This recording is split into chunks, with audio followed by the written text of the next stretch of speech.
it's not even one of the greatest ways. It's something you have to do. If you want to have a great reset of the world, of human society, that's what we're seeing, then you have to destroy the status quo.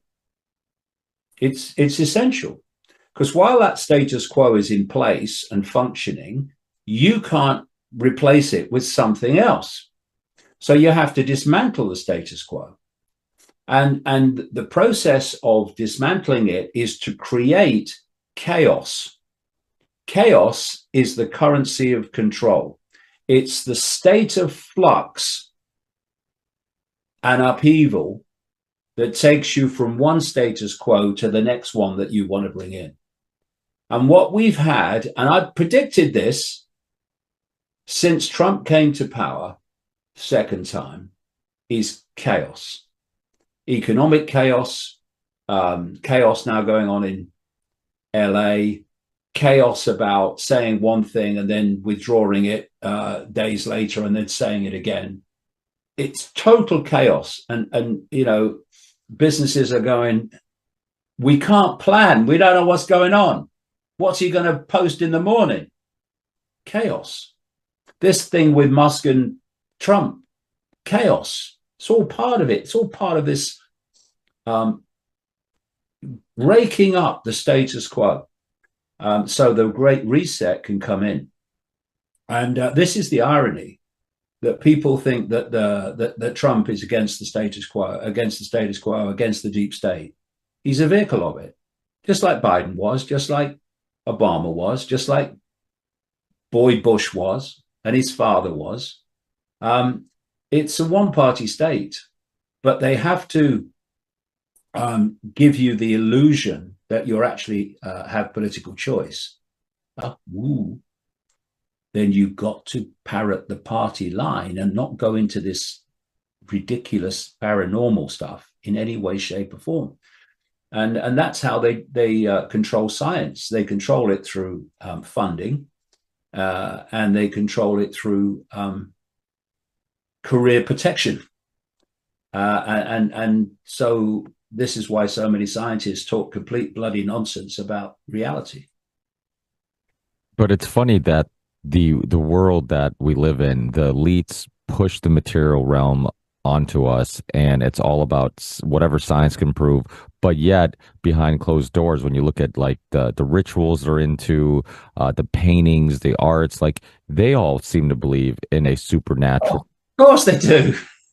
I tell you, I've been reading loads and loads of books in the last little while about the translations of religion and the translations of the Bible, and how the Bible is saying something that is very different to what we're being told. I mean, I knew about this long ago, but I've really focused on it in the last few months. And there are Christian people, some of which have spent decades as Christian ministers, who are speaking out about the fact that the translation of God in the Old Testament is a translation from a word meaning gods, which fits the whole, ancient world story. And they talk about how other people they know within Christianity that are ministers and priests and what have you, they also know that the God of the Old Testament, at least the Old Testament, is not what we're told it is and not what they're teaching it is. But they still do it because they're protecting their careers, they're protecting their income, and they're protecting their image. And, we are now at a time, well past it actually, where people have got to grow a pair and grow a backbone and say, I'm going to speak the truth that I've concluded. And, the consequences will have to take care of themselves, because we cannot go on living the lies that we've been living, because look where it's got us.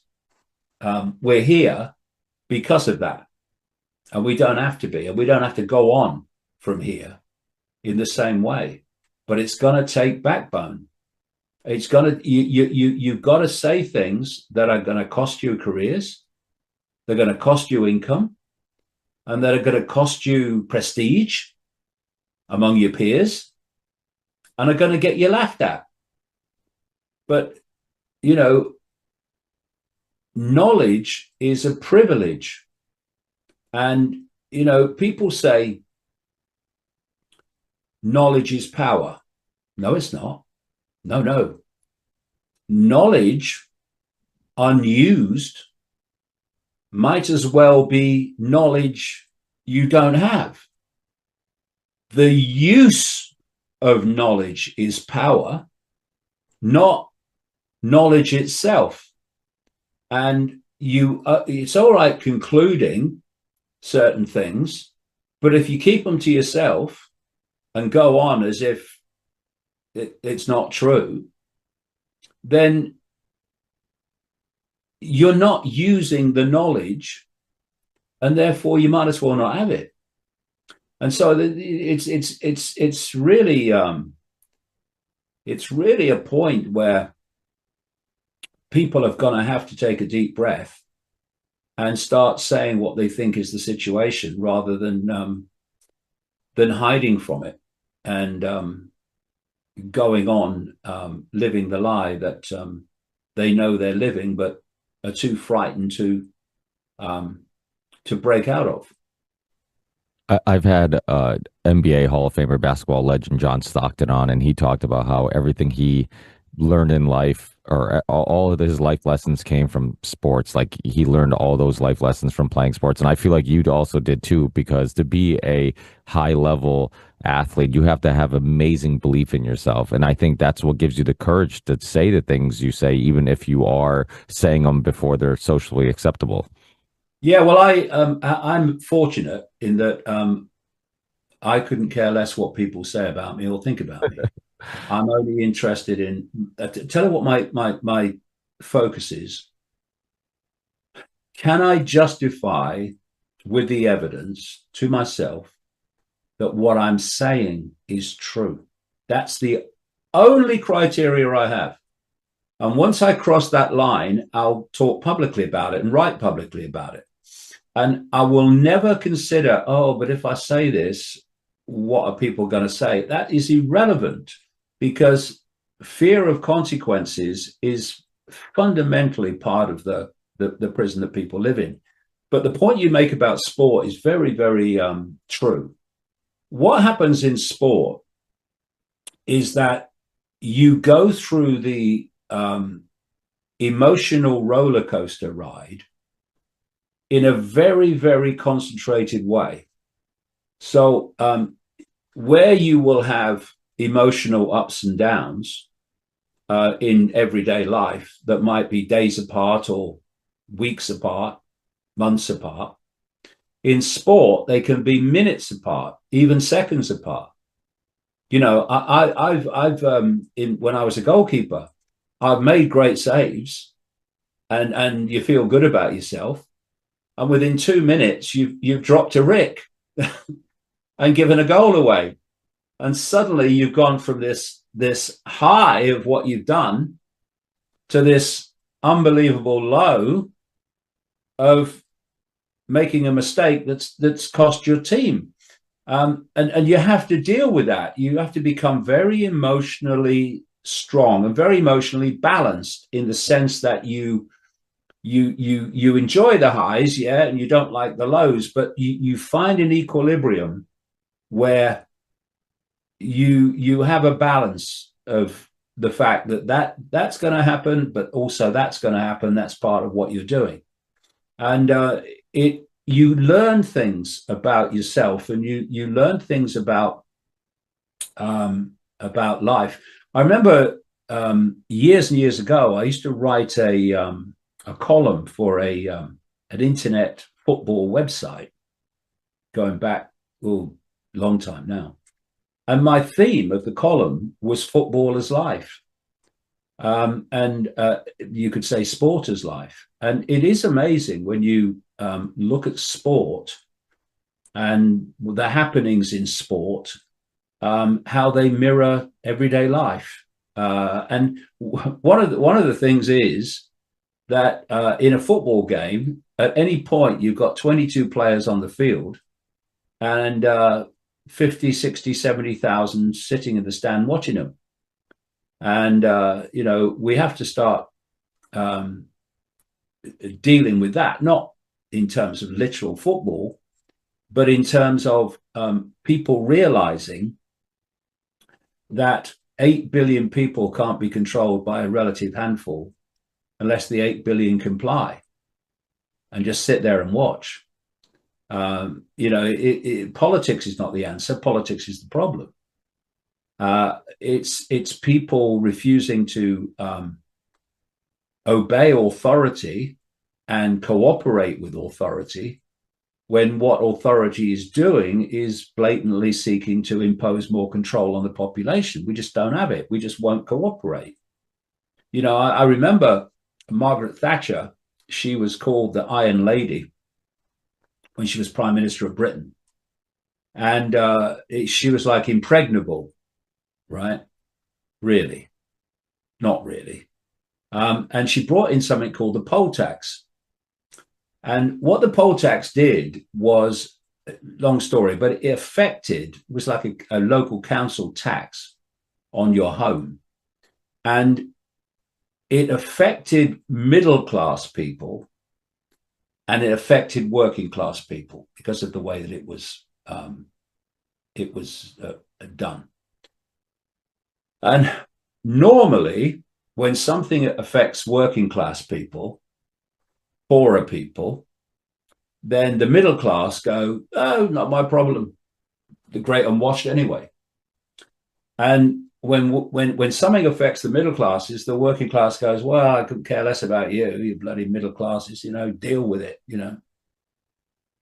But this took that away and connected the two. And what happened is that vast numbers of people, middle class, working class, refused to pay the tax. They just wouldn't cooperate with it, wouldn't pay it. Didn't pay it myself. And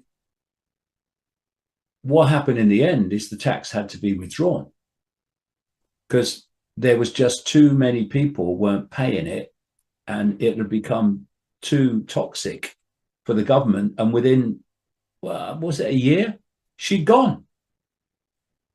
She was thrown out by her own party. And the poll tax was massively part of that.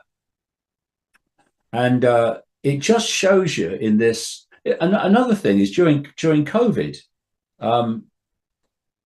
when COVID first started in England, some people protested, a few, at the lockdowns, and the police picked them up easily and arrested them and charged them, breaking lockdown rules.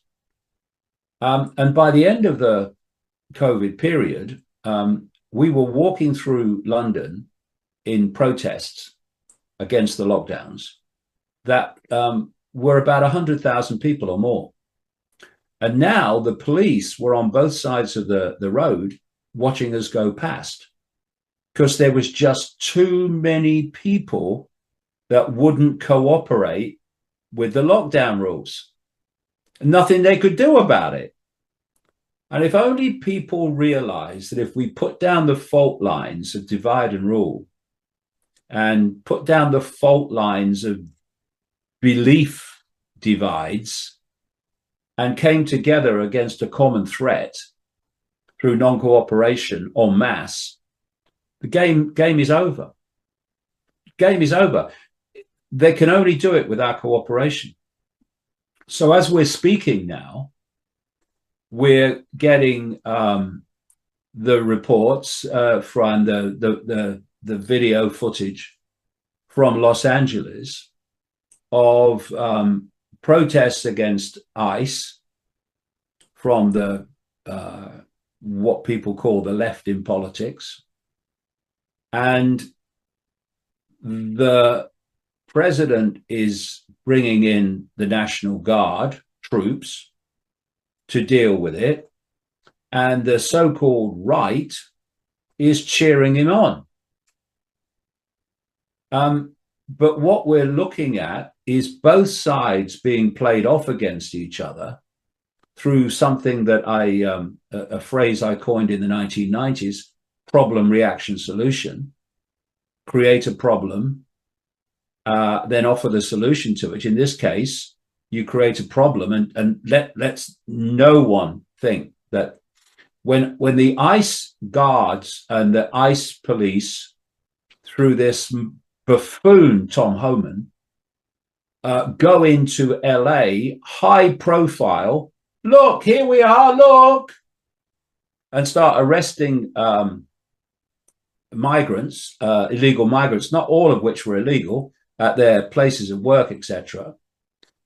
You know you're going to get a reaction from people of all places in Los Angeles. And so have no doubt that there will be agents provocateurs in among them urging them on. And that creates a problem. And then your solution is bringing in the troops, which you want to set the precedent of that. It's what he wants to do, Trump. And it's a perceptual manipulation. That's what this whole conspiracy is. And they're playing one side off against the other, and one's cheering one on. And I tell you what's kind of, well, I was going to say hilarious, but it's not. It's pathetic. When Biden and Obama and people like that were in power, and I'm not supporters of any of them, you know, none of them, left, right, middle, none of them. But the right, which has come in and taken over the alternative media to such an extent, they were talking about freedom of speech. And they were saying that freedom of speech is being taken away, and it's communism and all that stuff. And then when they get into power, or their man gets into power, they do the opposite. When you're pulling people off the street for protesting about the mass slaughter in Gaza, then they're cheered on for doing that. Sorry, hold on a minute. I thought you were talking about freedom of speech. Oh, you know, that was the other side, not ours. And people like Alex Jones,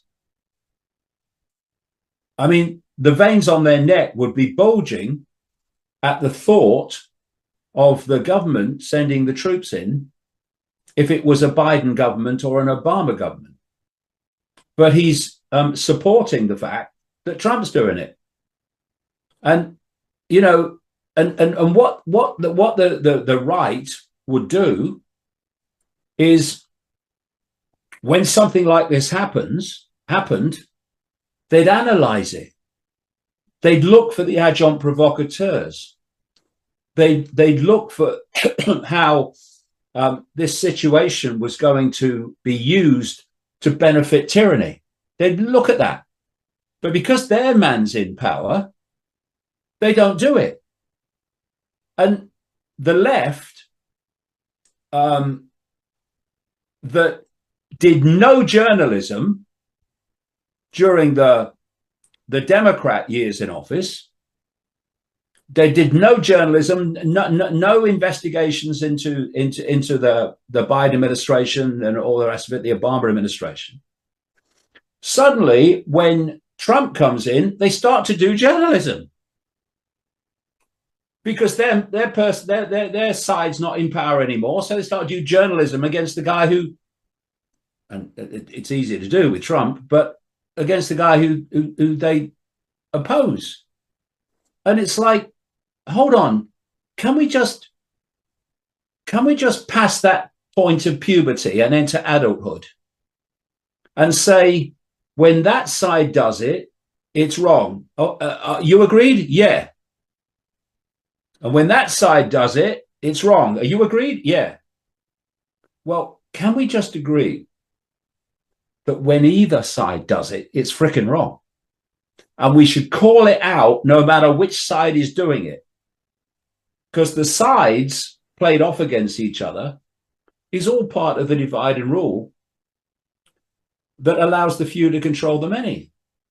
And, 9/11 was a fantastic problem reaction solution. Human caused climate change, that hoax, is a fantastic global problem reaction solution, actually a no problem reaction solution. And what's happening in LA is a classic problem reaction solution. You use your ICE agents to trigger the reaction, and then you send the troops in saying we've got to respond to the reaction. And it's so blatant, but those that once called it out are now cheering it on. That is how easy it is to control the perceptions of the human race. And it's got to stop. Otherwise, the conspiracy will reach its goal.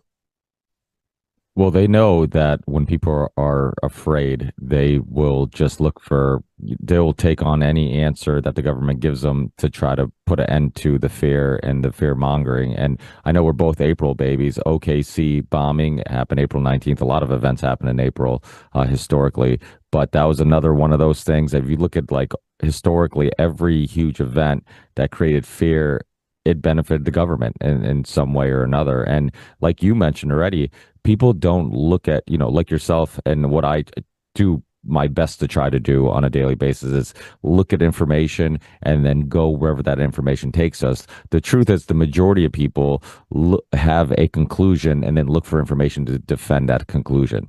Exactly. Spot on. And I'll just finish on this, but if we don't start reaching our conclusions and having our actions dictated by the evidence, no matter who's doing it, and the outcome, no matter who's doing it, then this whole conspiracy will reach its conclusion. And, this whole thing about connecting AI to the human brain, this is not sometime over the rainbow. They're in the process of doing it now. And they have a massive target year of 2030 for so many things to be in place. And one of the greatest ways that it's not even one of the greatest ways, it's something you have to do. If you want to have a great reset of the world, of human society, that's what we're seeing, then you have to destroy the status quo.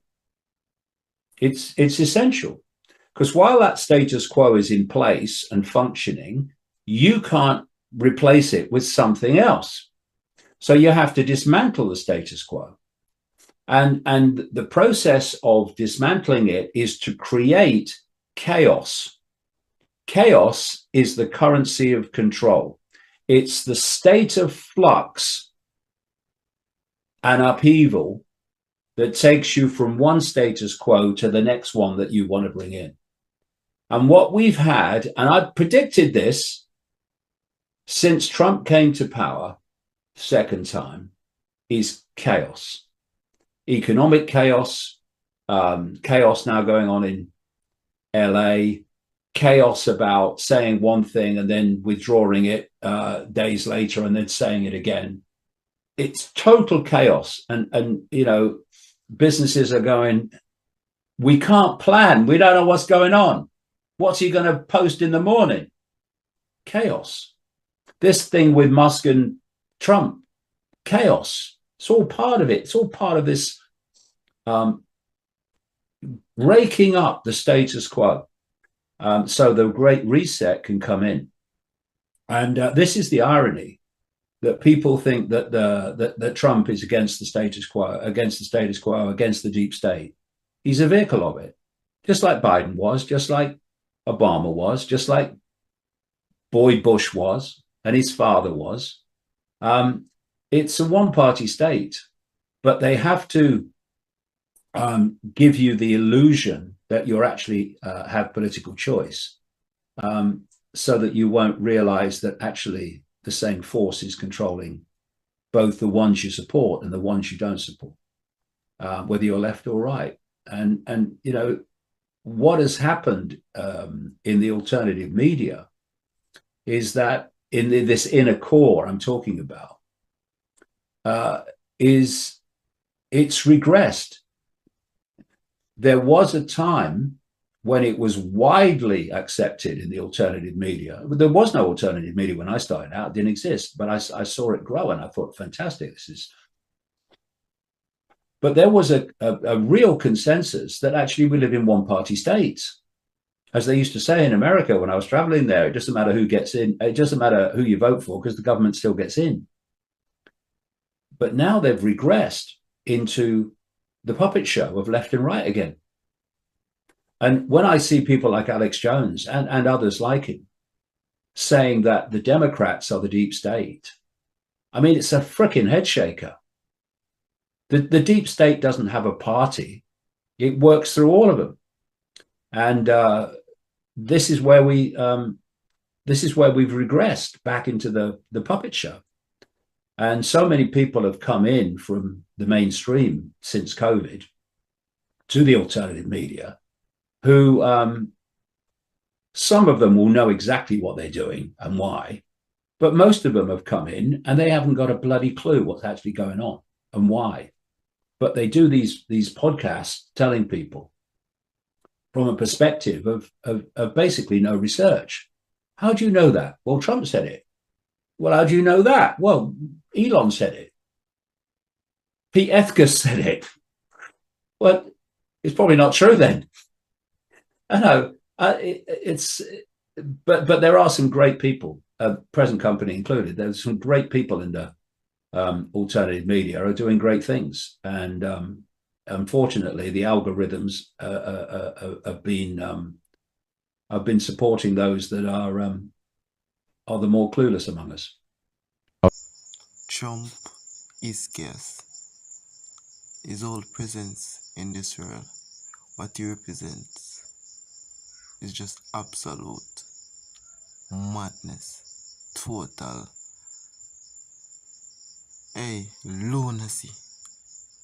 lunacy, people. This man named Trump.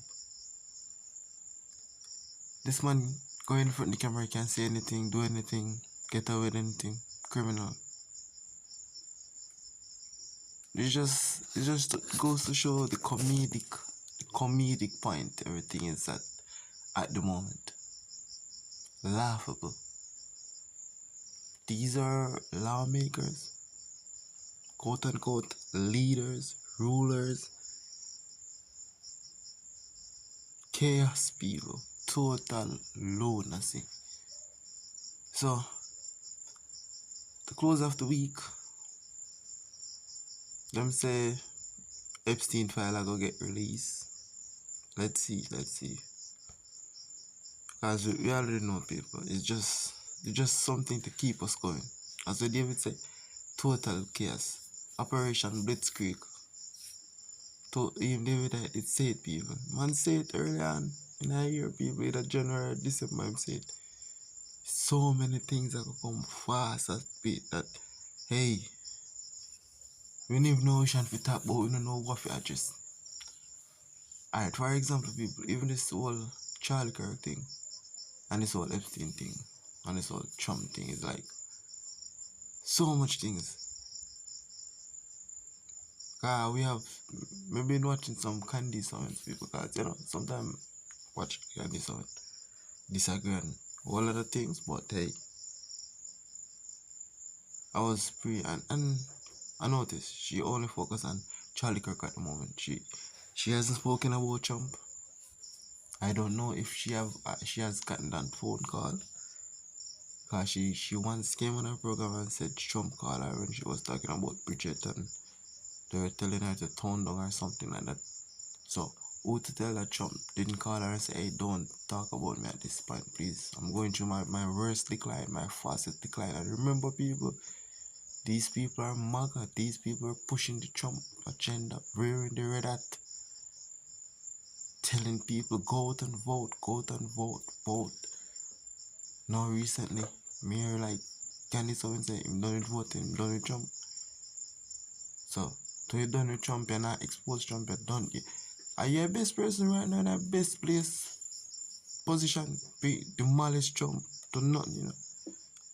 Literally any president, you know. But no, you talk about Charlie Kirk assassination. We know you could uncover and turn over till a turnover. They'll just debunk it and that's that. You'll be the crazy and they'll debunk it. There's nothing coming out of that. That's an assassination well planned, well orchestrated, well carried out. Cover story, everything is in place. You won't talk about Erica Kirk, but hey, who am I? Who am I, people? What? We're watching and we're seeing that she's not talking about Trump. So I say this to say this, people.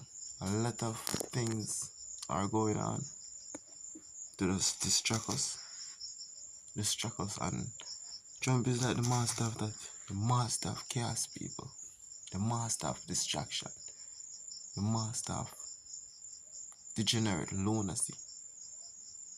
Crazy, crazy.